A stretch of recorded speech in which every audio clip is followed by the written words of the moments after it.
everyone for joining us today for our first Public Service Perspective series of the spring semester. We're really excited to have you all. For the audience that's online today, feel free to turn your cameras on. I know it's lunchtime, you're probably eating, that's fine. When it comes time for Q&A at the end, you can raise your hand in the virtual side and we'll call on you. You can unmute yourself or you can just use the chat to drop questions throughout. The session is being recorded as well, so it will be available online in the coming weeks. At this time, I'll go ahead and I'll pass it off to Dr. Ani Ruhel to introduce our speaker today. Thank you, Mackenzie. Greg, come on over here. Okay. So folks, it's my pleasure to introduce one of my favorite alums, and I think Jason would say the same thing. Greg Moore. Greg, gotta be in the camera. Oh, okay, help me. There you go. I could say a lot about Greg. If you looked at the announcement that accompanied the invitation, Greg has done a lot. Right? But I think the things that I like the most about Greg are, along with his humility, I think he exemplifies as a member of the Broadened School what leadership and public service is all about. What that means to do it on a day-to-day basis. As an alum, he is one of the hyper bobcats. You see him all around town, and I've been doing it for years. So I won't waste any more time. I'll turn it over to Greg to talk a little bit about the journey that has led him to writing the first of 2 books, because there's enough material from the first one to make it into the second one. That's right. And I encourage you to check it out. There are flyers right by the pizza boxes for those in here. Look it up on Amazon. Greg, thank you very much. It's a pleasure to have you. Thank you so much. Let me first thank you all for coming up and spending your lunch with me and with the Broadened School. It's really a pleasure to be back. I was a December 2021 graduate, so not too far from getting grades from some of you in this room. So it's always intimidating when your professors are now sitting in your seats and you're actually doing the presentation. So being Weinberg, of course, that's always tough. But he is the guy who encouraged me years ago to get involved in the program, as well as the programs that we have in Washington, D.C. So I thank you for that. Dr. Jolly, he introduced me to one day at homecoming, said he'll get you in, just figure this out. And he, after 2 or 3 years, we figured it out and we got started. And of course, Dr. Ruhel has been one of my professors and advisors over the years as well. So thank you for coming. And those of you online, thank you for being a part of this. I'm a 2-time Bobcat, graduated in 1983 from the Scripps School of Communications, and again, 2021 from the Broadened School. So thank you for having me back for the first time since then, officially on campus. So we're going to talk a little bit about my life work, as I can say it now. This book I'm holding here called Beyond the Voting Rights Act. I started writing in 1995, believe it or not. That's when I started taking notes on what was happening with some of the reforms that I had been working on for years. And I thought maybe it's a good idea to just keep some notes. I kept some notes, and as I kept getting involved in some of the activities around voting rights, I just held on to things and started putting together some thoughts. But it wasn't until 2020, when I was on an international forum, actually, that one of the panelists said, "I love your talk. You should write a book." I said, "Well, I've been writing a book for 20 years. I just never published it." He just happened to be the editor of a publishing company, reporter, Matt Walthrop, and he actually put me in touch with the publishers. And before you know it, I was on a 2-year journey to get all those notes and put together in the book. So it was the Broadened School and the work that I did here that actually got me prepared to finish this off. So I want to thank you all for that. If I had not come back to Broadened School, this would still be a bunch of papers sitting around in my basement. So thank you. So let's get right to it. And I'm happy for you who are online, particularly those of you who have other things to do. But this 1 hour, I think, will be rewarding, because hopefully you'll hear things you know, but you'll see some backstories about what happened as well. So let's get started. First of all, Beyond the Voting Rights Act was not my original name for the book. It was Fulfilling Democracy's Broken Promise, but the editors thought this was more appropriate for what was covered. But we're going to explore the challenges to our American democracy and the impact it may have on our 2024 election. And we're going to explore 4 things: a brief history of the electoral reforms that have broadened access to the ballot and expanded the American electorate, the weakening of the landmark Voting Rights Act, recent efforts to roll back ballot access at the state level, and that impact on the election, and the important role that Ohio has played in this struggle. Most people don't know the important role that Ohio played. I think after the day you'll see. The book, again, DeGorder was the publisher. It chronicles the battles of the voting rights going back to the 1980s. That's when I actually got started after graduating from Ohio University, got involved in voter registration at the national level. So it starts there with some of the work that I discovered along the way. It's going to give an in-depth analysis of the legislative and advocacy struggles.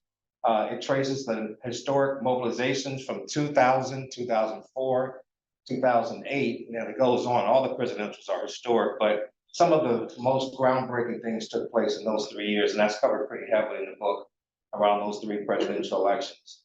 And it provides some historical context for the struggle that we have in our democracy today. This down for a second. I'm not going to start from the very beginning, but I did want to reference that we are starting this from the framework of the Constitution. But I talk about it in this way, that it really took from 1789 to 1865, 76 years to grant all African-American men the right to vote with the 15th Amendment. It was 124 years to provide for the direct election of US senators by the voters rather than by state legislators with the 17th Amendment, and 131 years for the adoption of the Constitution for women to have the right to vote with the 19th Amendment. And I think 176 years was the years before the Voting Rights Act was signed in 1965. So 6 years after the Voting Rights Act, so a lot happened between the Voting Rights Act and the 26th Amendment, giving 18-year-olds the right to vote. 1971. 10 years after that, the bilingual provisions of the Voting Rights Act, 1975. 70 years after that, the 1982 provisions that allowed minority majority districts to be a part of the redistricting process. And 28 years after that, what's very heavily covered in the book is my work on the National Voter Registration Act, which many people don't remember.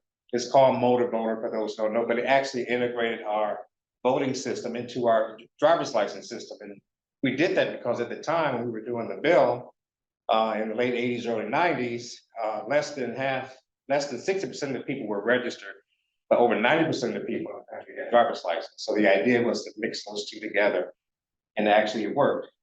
38 years after the VRA, the Help America Vote Act passed. We're going to talk about that and why that had to be done. And the creation of the U.S. Election Assistance Commission. We'll talk about that as well. I happen to serve as the chair of the advisory board of the U.S. Election Assistance Commission, so they keep me busy all the time in Washington. Here's the thing I want to point out to start off with. With the exception of Lyndon Johnson, the bilingual provisions were signed by President Ford, Republican. The Voting Rights Act of '82 was signed by President Reagan, a Republican. The National Voter Registration Act of '93 actually was signed by Bill Clinton, a Democrat. The Help America Vote Act was passed and signed by President George W. Bush.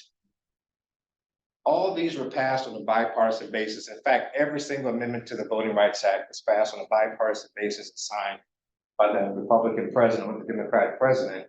And all that changed in 2013. This 5-year battle, which I talked about, when we first started working on this bill, I found out about it because I was working on a presidential campaign for Jesse Jackson as a student right out of college. And I got to travel all over the country. I went to 38 states, and every state was different, how they did voter registration. State like Georgia, they had different registration rules based on which county you were in. So it was very difficult. So I learned firsthand how all this voter registration laws were basically making it very difficult for people to keep registered and voting on a regular basis. Only 26 states had mail-in registration or voter registration with a postcard. Motor voter didn't exist. Agency-based registration didn't exist. People were getting arrested in places like Philadelphia for just trying to register people to vote at welfare offices. But that became a part of the bill. It was not easy to get these provisions. We outlawed the purge for non-voting, that you can't just get purged because you don't vote. You have to have other reasons for doing it, your address change or other areas. And we created for the first time a national voter registration form. There had never been one. It still is one, but there had never been a national registration form where you could register in any state, no matter what. It even has provisions on there where a homeless person can register. I can even remember writing on the legislative language how we would have to have a little map on that card if you were homeless, where you would check off where you live. So that's still in part of the law. And all of this is being was passed after a 5-year battle. We started working on it in 88, 89, and it took 1993 before it actually passed into law. 4 filibusters that we lost, and when we did get it passed in 92, there's a presidential veto by George Bush 1. And so even after that, we came back because we had a Democratic president, we were going to get it signed. But I have to say the bipartisan nature of the bill was that there was a bipartisan opposition as well as support. So I don't want to get that confused there. The impact NVRA, here's the difference. It was the greatest expansion of the American electorate since the Voting Rights Act. It registered over 50 million people through all those provisions I just went over that were added to the rolls between 1995 and 2000. So that's a lot of new people to come into the system. And what we discovered that we have made provisions for getting people registered. We've been, those activists of us who are doing this work, but provisions have not been made for what happens if people show up. And we saw what happened in 2000 when people showed up. In fact, that number went up to 115 million by 2008.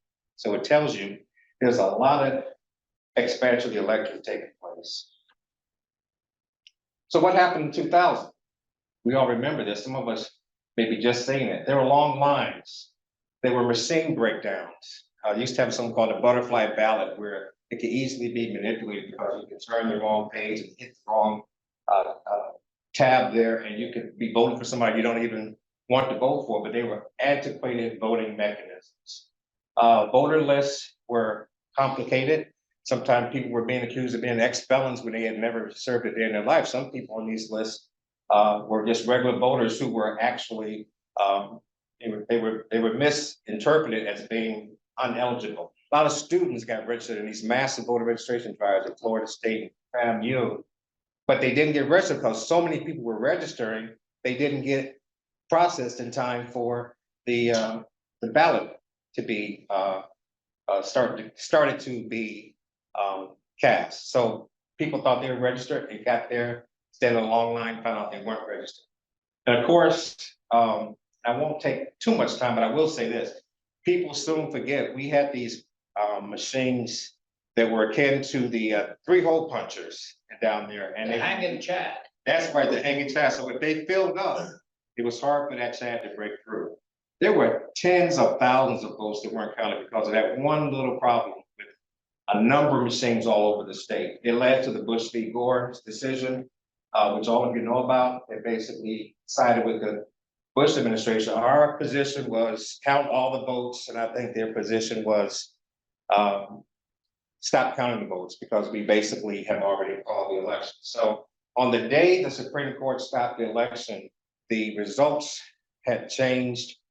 It hadn't changed, but the lead for George Bush went from tens of thousands to a few thousand to a few hundred votes. So by the time they stopped it, they were just at 500 vote difference. So if they kept going, it was going right past that. And Al Gore would be the president. So the Help America Vote Act was passed again on a bipartisan basis to help us get a better understanding of how to address all these problems. So Harvard created new mandatory systems and standards for states to follow for election administration. They established federal government's first voting system certification program. All these voting systems had no national certification whatsoever. Provide funding for states to help meet the needs to implement these new standards to replace voting systems and improve election administration. It provided assistance to states regarding the compliance. It created voluntary voting system guidelines for states to adopt, responsible for maintaining the first national voter registration form, and it conducts research, administers a national clearinghouse on elections. It helps with shared practices and information for voters and other resources to improve elections. All of that got created as a result of 2000. And all of that has still been a challenge. I don't know if it's in the slide, but we'll have a require that states implement the following programs. They have to have a provisional voting system for all those people who were turned away. Voter information had to be provided, upgraded, voting equipment, as I mentioned, a statewide voter registration databases were now being put into place for the first time in many states. Standardized voter identification procedures had to be, it still is a lot of questions about how that's implemented. and some kind of administrative complaint procedure. Doesn't sound like a lot, but those are the things that were making our system bad. And so these standards and rules made a big difference. Here's the problem. The U.S. Election Assistance Commission was formed in 2003. It had $3.4 billion of funding to states. It got the ball rolling, but the problem with it was that the money stopped coming from the federal government. And even the commission itself was inactive. In fact, there was gridlock in Washington and people could not get together in Washington to even name the 4 commissioners. So for 6 years, maybe 4 to 6 years, there was no commissioner meetings. You know, they would meet and talk to each other, but it was unofficial. No work get done until 2014, after a lot of advocacy. They were able to break the logjam and get 4 commissioners named. And that's all covered in the book as well. 2004, I got to take a drink of water for this one. If anybody have any questions, you can also let me know. These massive voter registration drives all over the country happen here as well. Our turnout was 69% in Ohio in 2004. It's kind of unbelievable. Before Obama and all that many people showed up. The shortage of machines was a problem. The long lines in urban centers and minority communities and on college campuses did not match what was going on in the rural areas. So if you had a line, you were more likely an urban person, you were more likely a young person, you were more likely a low-income person. They had machines, but they didn't have enough of them. Again, the same problem, we didn't prepare. And if they broke down, there was no time to get them replaced. And so these long lines you see there happened all over the state of Ohio. It was cold and wet and windy that day, so those people are shivering. And they would stand in line for hours outside in the rain or sleep just to vote. And that went on everywhere in large urban centers. On election day, the day after John Kerry conceded the election, there were over 118,000 uncounted provisional ballots because elections get called by who? The people who won and lost. Thank God back then it was one day, it was over. The next morning, John Kerry conceded, Bush was declared, but all that happened while there was still over 100,000 uncounted provisional ballots in the state of Ohio. Had John Kerry won Ohio, he would have been president by the electoral college, but because he pulled out and we didn't count most of those ballots, we never really know. But voters were turned away after standing in the right line. Here we are, you're in the right line, but you're in the wrong precinct. Some of these precincts were merged. And so people would stand in line for 3-4 hours. They were told, well, you're in precinct A, not precinct B. So instead of just letting that person go vote for precinct B, they had to go back to the beginning of the line in precinct B. And that's when many people just went home. So that caused so many problems, called right church, wrong pew. That's how we called it. You're in the right church, but you're just sitting in the wrong place. And voting machines were malfunctioning. There were technical glitches as well. In response to 2004, the Ohio legislature did some good things. 2006, 28 days of early voting, which now seems like a regular thing to us, but that's how it got started. No fault absentee voting was instituted, mail-in absentee ballots, weekend voting on Saturdays and Sundays, and Golden Week, which was put in there inadvertently by the legislature, and allowed 7 days of same-day registration while you were doing early vote. It was a glitch in the law that they never fixed until very recently, but it allowed people to have same-day voter registration in Ohio. Maybe 10, 15,000 people would take advantage of it, but most people didn't know they could have voted and registered and voted on the same day for several years in Ohio until I believe about 2016 or 17. So that was a good thing. Then 2008 came, you all remember that. Historic turnout of voters across Ohio.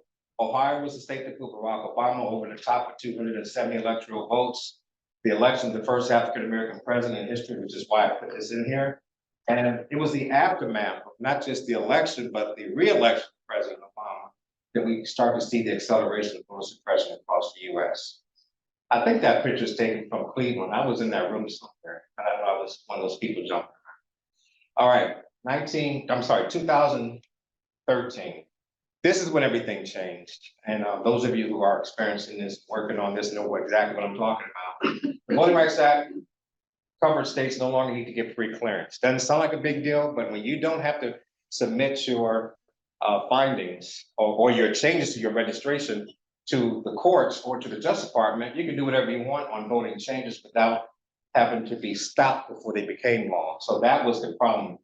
We still have Section 2, which allows us to bring lawsuits, but you can't do it before the law actually is implemented. And that was what the Voting Rights Act protected us from. So it led to expansion of voter suppression efforts in the usual suspects, Texas, Georgia, and Florida, but also in places like Wisconsin, North Carolina, and even some problems with Ohio, which is not covered by the Voting Rights Act. I was in the school of people who believe that the Voting Rights Act should cover every state, or at least cover states with a history of problems. And we had states in the north that were definitely doing things like Wisconsin and even Ohio through some of these years. Hillary Clinton actually won the popular vote by 2.8 million votes. So the way I say it is that the first woman elected president was Hillary Clinton, but she's elected president by the voters, but not by the Electoral College. And that's when, of course, Donald Trump won the Electoral College by winning basically Ohio, Pennsylvania, Michigan, and Wisconsin. We all know.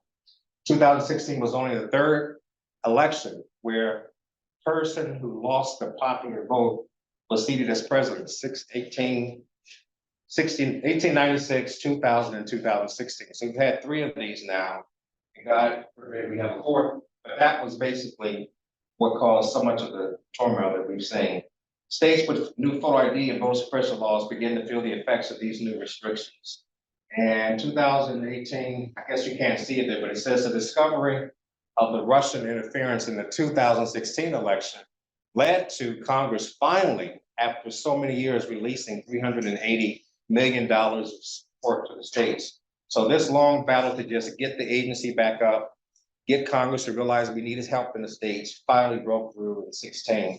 And so we were able to get, in 2018. So a lot of that money was able to come to the states to buy new machines. The shelf life of a voting machine is 10 years.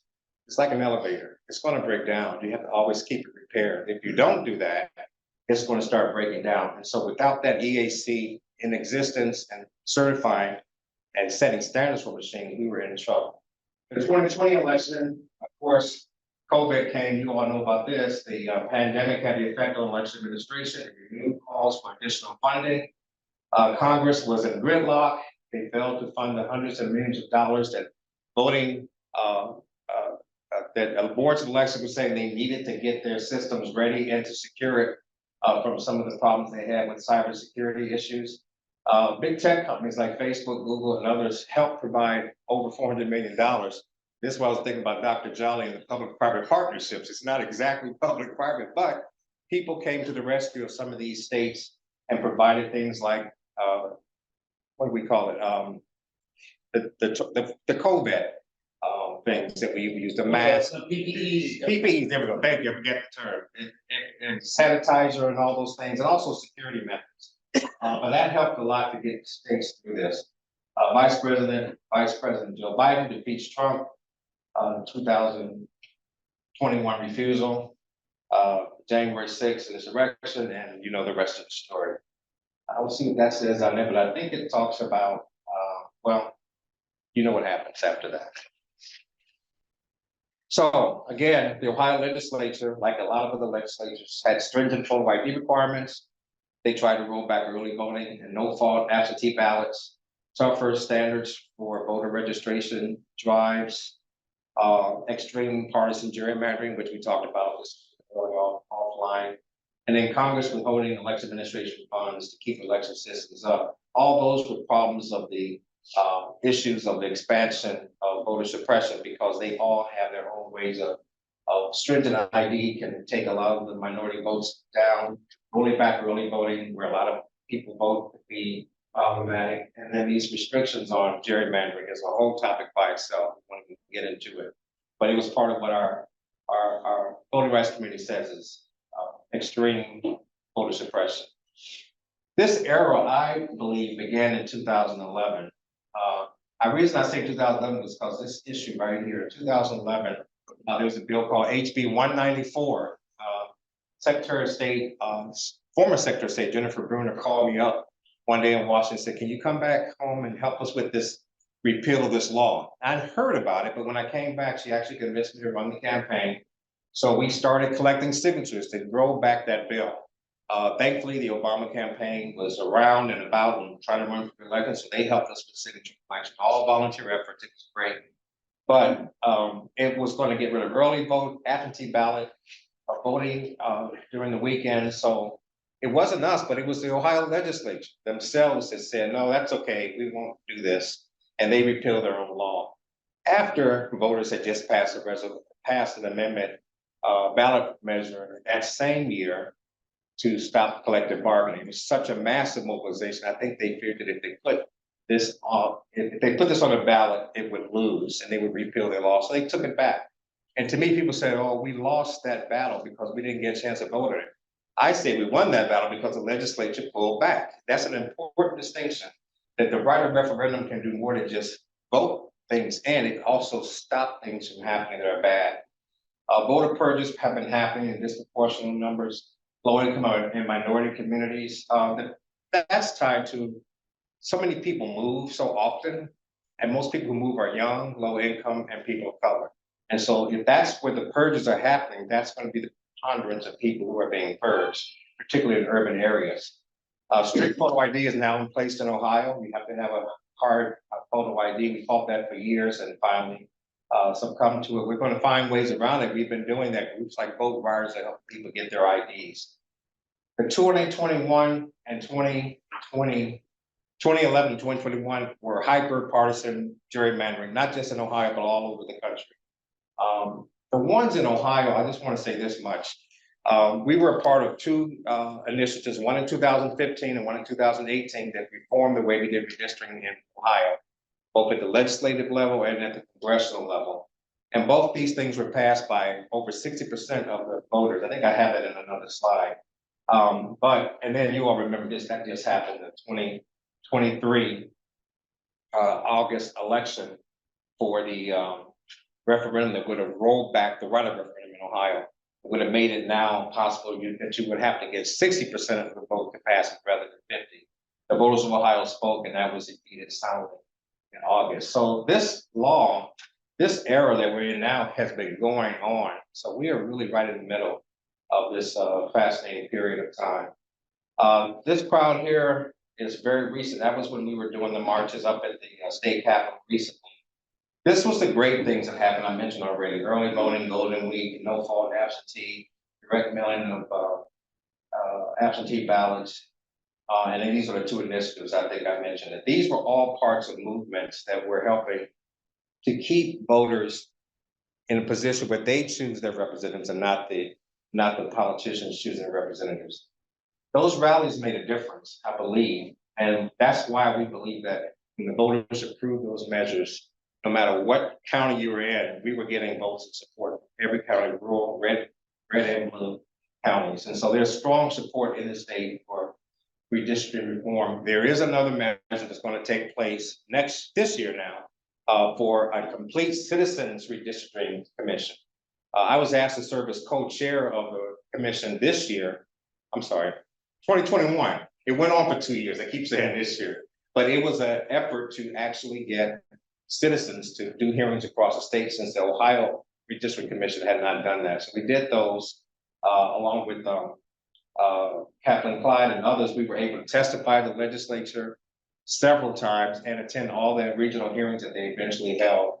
And we even put our own map together and submitted it to the legislature, which was not, of course, accepted. But that was a big part, and I'm proud of the role that Ohio University played too, as well as collecting some of the data around that. You also have a lot of alumni of Ohio University who are involved in this redistricting process, so I wanted to know that. Now, we're getting toward the end here.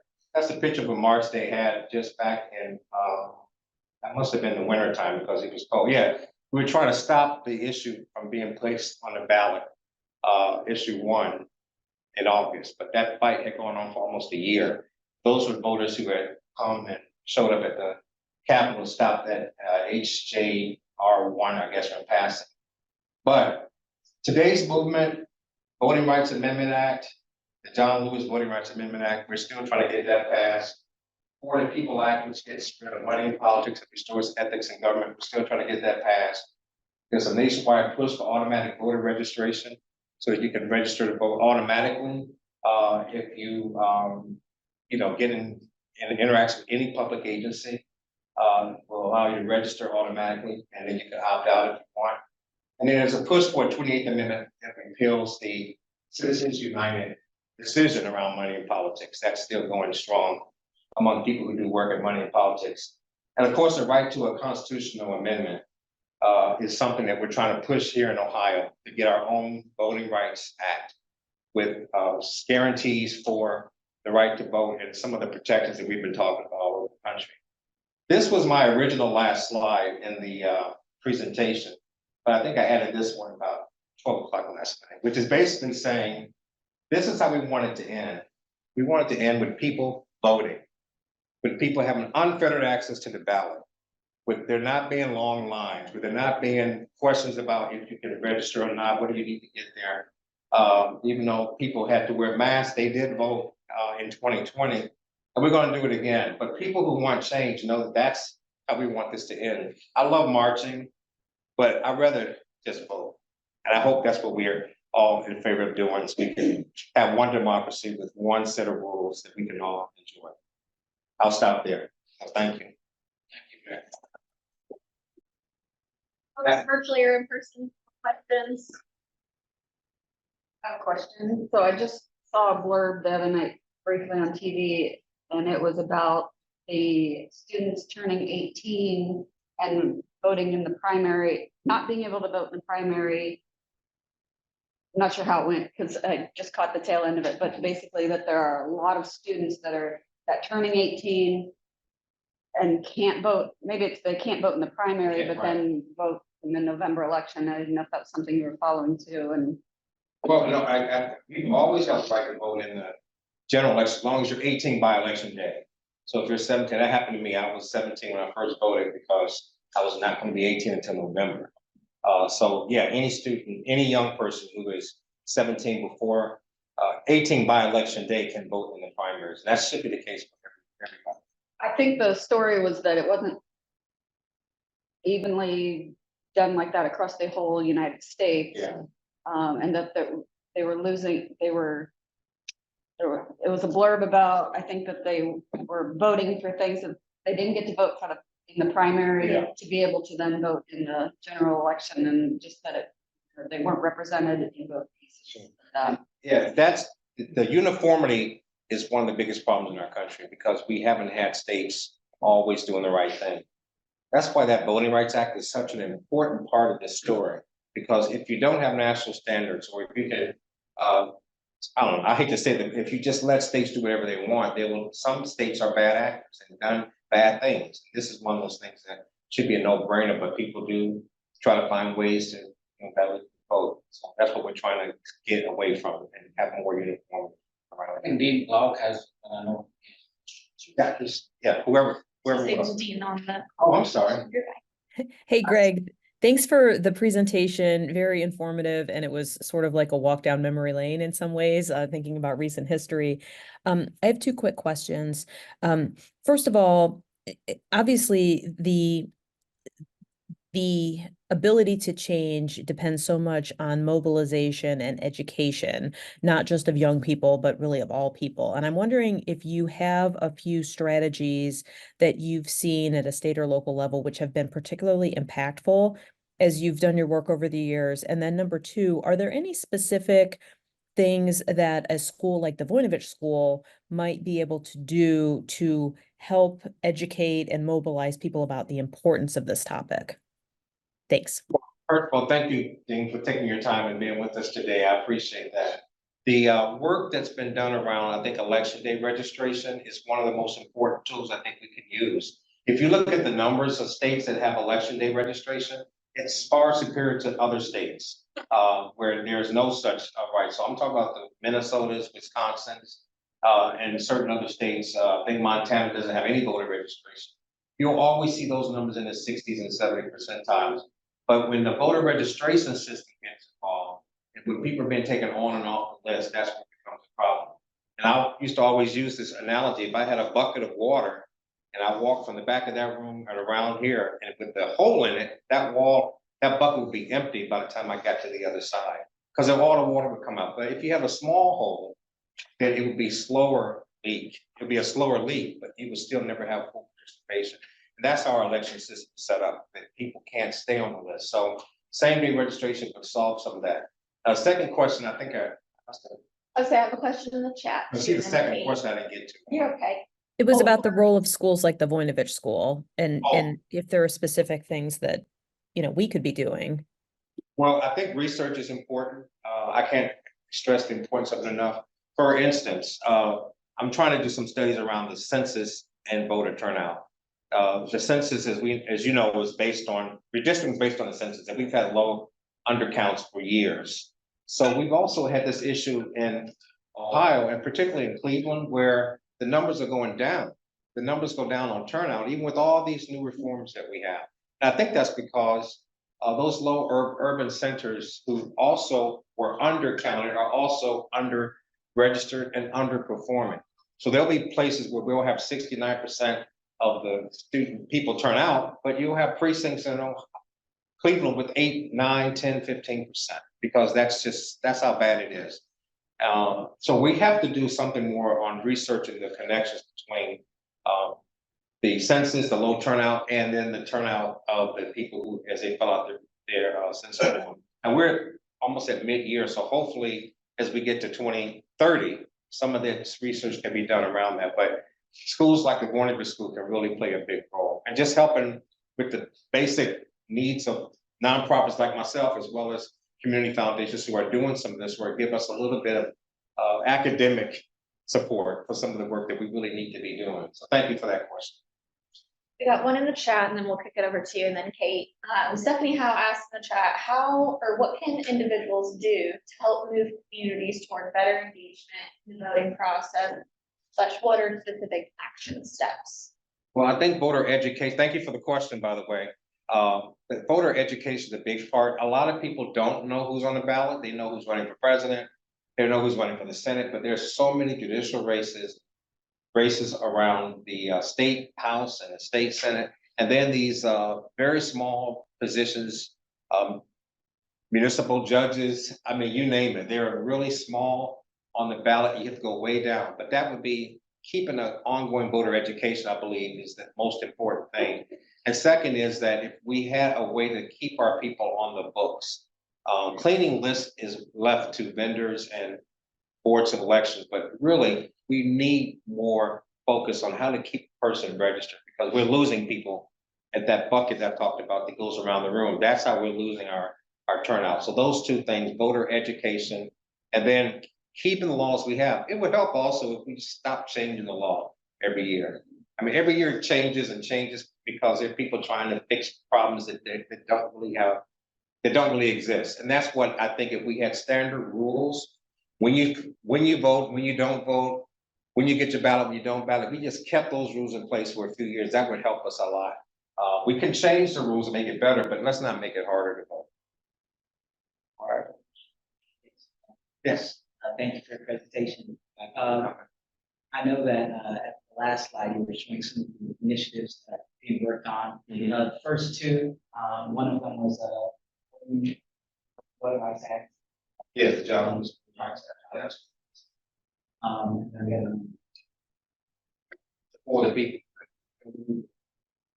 I know that the Democrats after the 2020 election, that it was front and center in terms of what they wanted to do, but because there was 2 senators who did not want to amend the filibuster at that time. Yeah. Because you need 60 votes and you get down to the Senate right now, didn't get a chance to pass. Right. If this election goes positively for Democrats, those 2 senators will not be in Congress. Do you think that they have the opportunity, Democrats will take it by this time and amend the filibuster to push it based on what you've seen? Well, I think we might see some people come in where they're now, like Joe Manchin is leaving, that seat opens up. I don't think we can predict yet, but it's more likely that the Democrats will not control based on the number of seats they have to defend. Over 21 seats, Republicans have to have. Let me just say something about the filibuster, since you mentioned it. And this is not a popular review in Washington, D.C., but when we all worked on the National Voter Registration Act, we were filibustered several times. We were able to get to the floor and vote 4 times where we actually lost the filibuster vote over a 5-year period. So we took the votes in 89, 90, 91, 92. So some of this stuff takes several years to do. And the only reason why we took so long, because we wanted it done on a bipartisan basis, because I believe, that you can't pass a law on a partisan basis and hope that it gets implemented on a nonpartisan basis, because people will always view it as partisan. So we fought for bipartisanship because it was important. And the bipartisanship was also opposition on both sides in the 90s. There were Democrats who didn't like it from the South, said, no, we can't do this. Republicans who loved it, not from out west, or places like Connecticut and Maryland. So it's not so much a party label, it's more what you believe in. Because those 2 people did block the Voting Rights Act.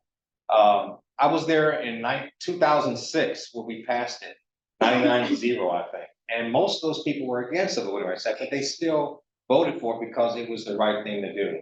If this bill ever got past that filibuster, the John Lewis Voting Rights Act wouldn't come on. We just have to get that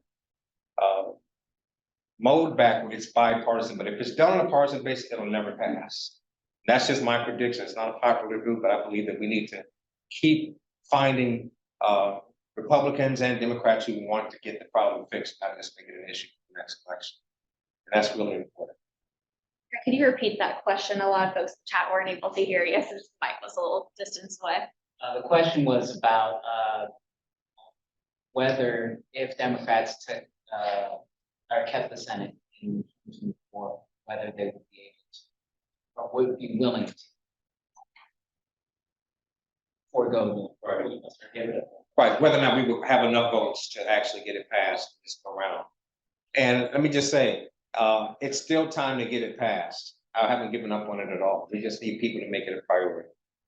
Yes, Dane, you had a question. So this may be so, you had one of your goals was the Citizens United, Supreme Court decision. Who's leading that? What's the probability? Well, there's a lot of people leading Citizens Action, a lot of the Common Cause, a lot of the traditional groups that do money in politics. I'm also part of this board called America's Promise. It's a bunch of folks, mostly out of Massachusetts, but around the country. They call it tripartisanship, where they basically are looking at independents, Republicans and Democrats that change the attitude that this is something that just Democrats want. Citizens United was the bill, the Supreme Court ruling that basically took the caps off of the financial spending. And it actually changed, all these super PACs now exist because of that one ruling.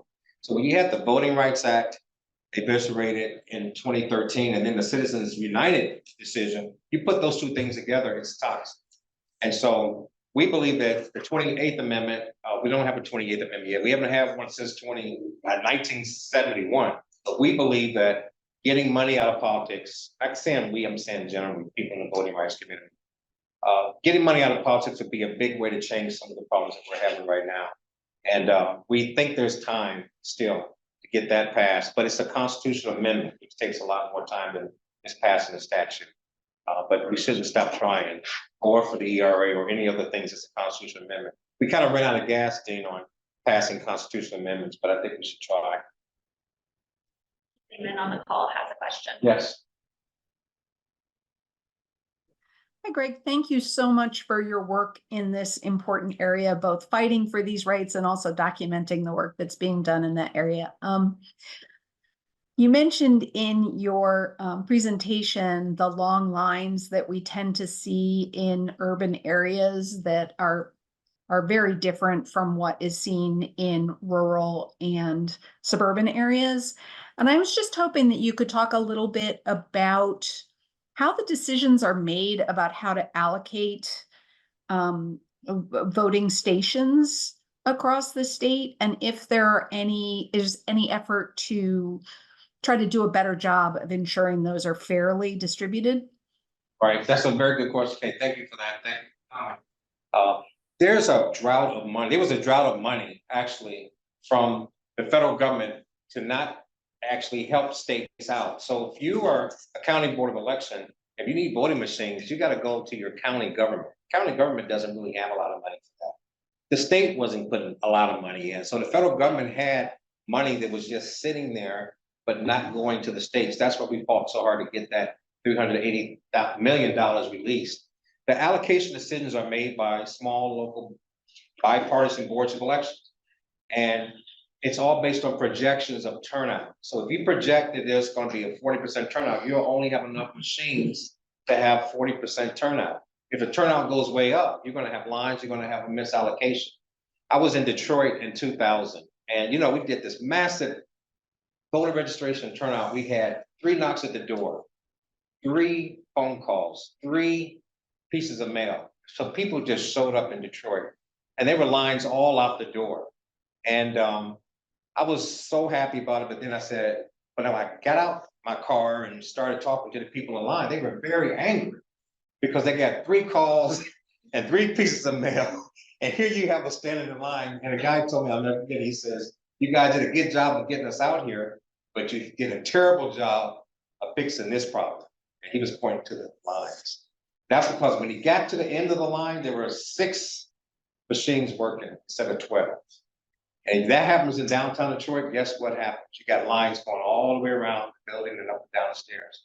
So we didn't fix that problem. That's why I said 2000 opened the eyes that it was not just voter registration. It was also election administration. It wasn't just election administration. It was also how do you make sure that votes are counted properly? So that's a big part of that whole question. But that's the allocation issues are at the county level and states. And the federal government we're now at the EAC doing more to get that money to states in time to get ready. And they need it early. They have to go through a requisition process. So you can't buy a voting machine 3 weeks out. You got to buy it 18 months out.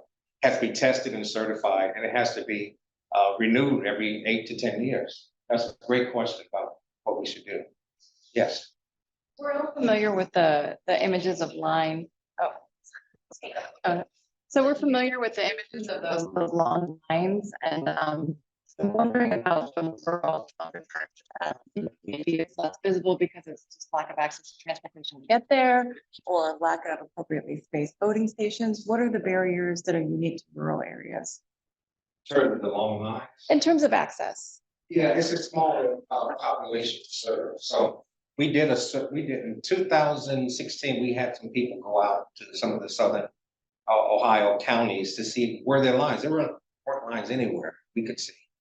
But if you go to Columbus, there were lines. So it's all based on population centers. If you have one drop box, for instance, in one county, in Cuyahoga County, which has several million people, in one drop box in Meigs County, it's no comparison. But that's the law, and that's what they say is equal allocation. It's not. So that's a big part of the problem, is that the allocation of these machines determine how the turnout's going to be, and whether or not we have people on those boards that, again, bipartisan, they have to just kind of be working together, not working against each other to try to make sure that happens. That does happen for the most part. But in the rural areas, we did not see a lot of those problems with lines. The problems there is really transportation to the polls. It's really nobody comes and knocks on your door because you don't have that kind of rapid fire people coming in. You may or may not get a phone call because you may be in a rural area, and a lot of people put their money toward places that have high voter turnout and high return. If you're in a rural county, you're not going to get that. So a lot of times you're not getting what everybody else is getting, and you may vote on your own, not because somebody called you or knocked on your door. So that's the misallocation of our political resources. Again, some of the work that we know needs to happen in rural counties. Hashim online has a question. Hashim, good to see you, friend. Good to see you, Greg. Long time.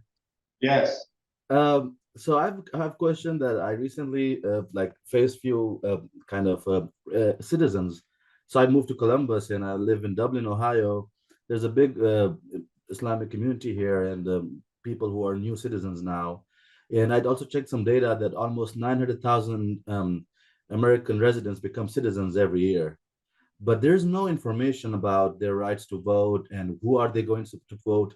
Most of them only think that they're voting in the presidential elections only, or maybe congressman or congresswoman or senator, but not more than that. I've been even asked for someone that they thought, okay, this person is living in Ohio United States from almost a decade, so he may know like about, and even I don't know everything about the election procedure. And I've been even asked that, so what can I do, and where should I vote for Obama? And I'm like, he's not running elections anymore. Like he cannot, but they don't even know that he running or not, or is a 2 terms limit.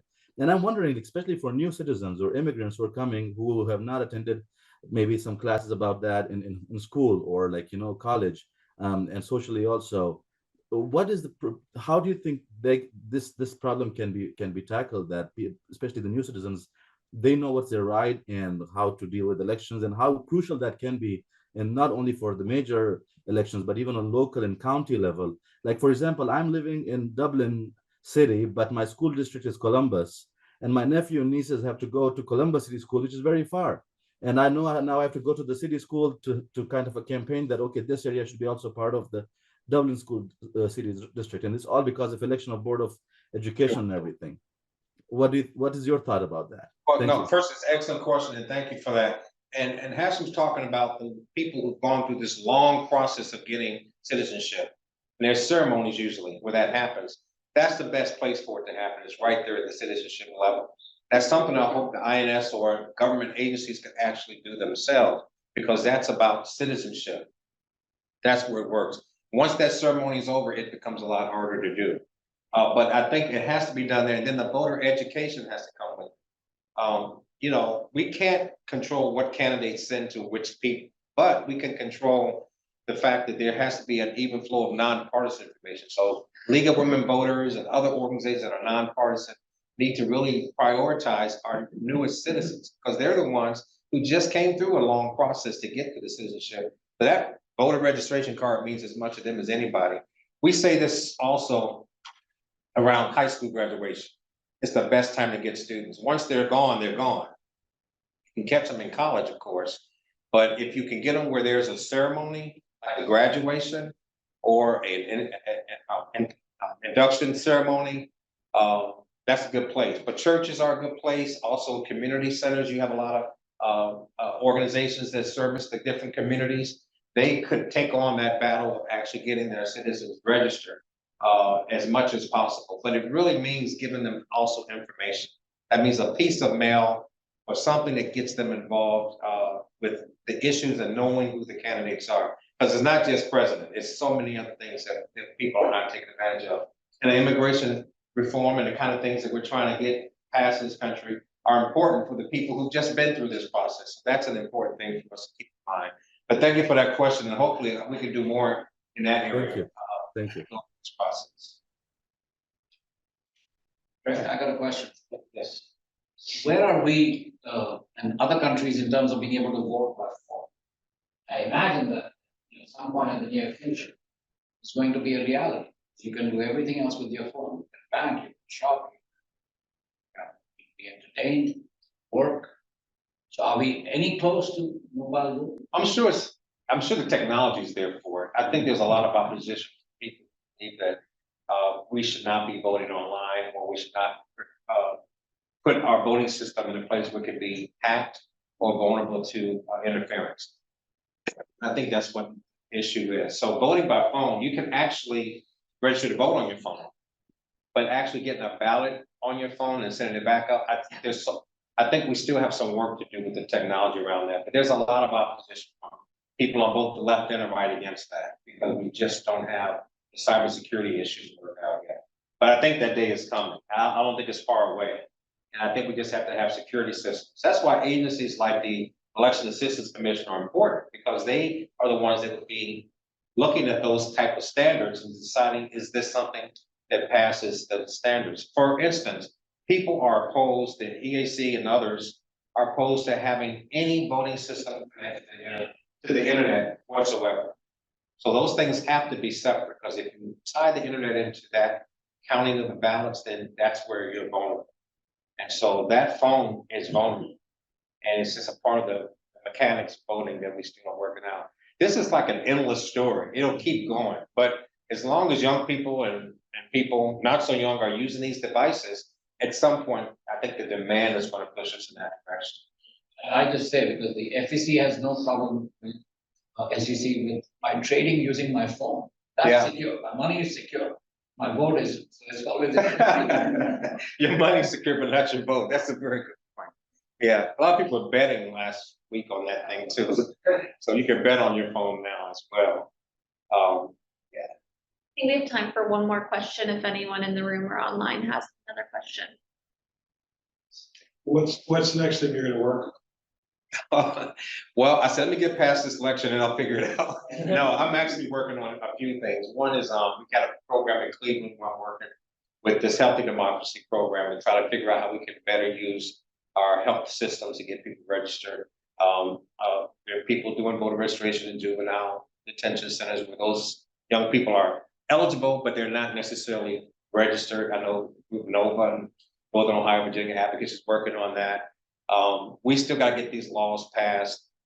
We still got a ballot initiative we may need to do around redistricting reform. But for me, it's really getting prepared. I mean, I spent a lot of time with the Democratic Party and the NAACP and Leadership Conference on Civil Rights and Rainbow Coalition.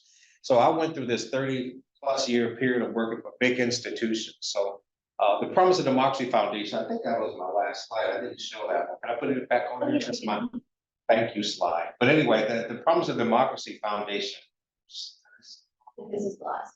Oh, there it Oh, is. there you So this is my foundation. I set it up after I had done all these years of work around voting, but I wanted to create something that would improve the quality of life around African Americans and underserved communities, but basically promote democratic values, promote voting rights, research and analysis, voter registration, of course, civic education. That's a big one because the schools need it. And I love civics. I took it in 8th grade, but for some reason it's not around like it was in the past. Issue awareness programs and literary arts. I consider this a literary art, by the way. And I'm not an artist, but I was able to put something together. And I think there are plays and poetry and different things that people can do to get this word about our democracy out there. But our website is promiseofdemocracy.org, and that's my email address. But there's so much that I want to do. I just haven't quite figured it out. But one thing I can say is that the academic role that Borneville School and Ohio University plays is really important. And I think you're sitting on a gold mine here. I always felt that this school has taught me and others how we can take Bornevich's theory of governing to a different level. I had the honor of meeting him a few times. We both used to joke about, we were both student senate presidents here at Ohio University. So that was always a fun thing. But his style that Dr. Jolly and you taught me in some of these classes is what is not in place in so many other areas. So I think the Borneville School is a really prime laboratory for a lot of this work. And it's an extension of what you tried to do in Washington, D.C. with that program there, but there's stuff happening around democracy and voting. And to me, the public policy, I guess this is the last thing I'll say in the last 2 minutes. I was involved in a lot of political programs and campaigns over the years, but when I came and took the courses here, it was clear to me that public policy and public service are different from politics. And I never had that much time to focus on it until I got into the executive program. So I want to do more work around public policy, nonpartisan public policy analysis, research, while I still got some good brain cells left. and then maybe write another book. By the way, they took one half of my book out because they wanted to keep it contemporary. So I got a whole section that deals with my work here at Ohio University and my student activism for 20 years. So that's the one I'm trying to get published if I can get that worked out. But look, thank you all for coming. I really do appreciate it.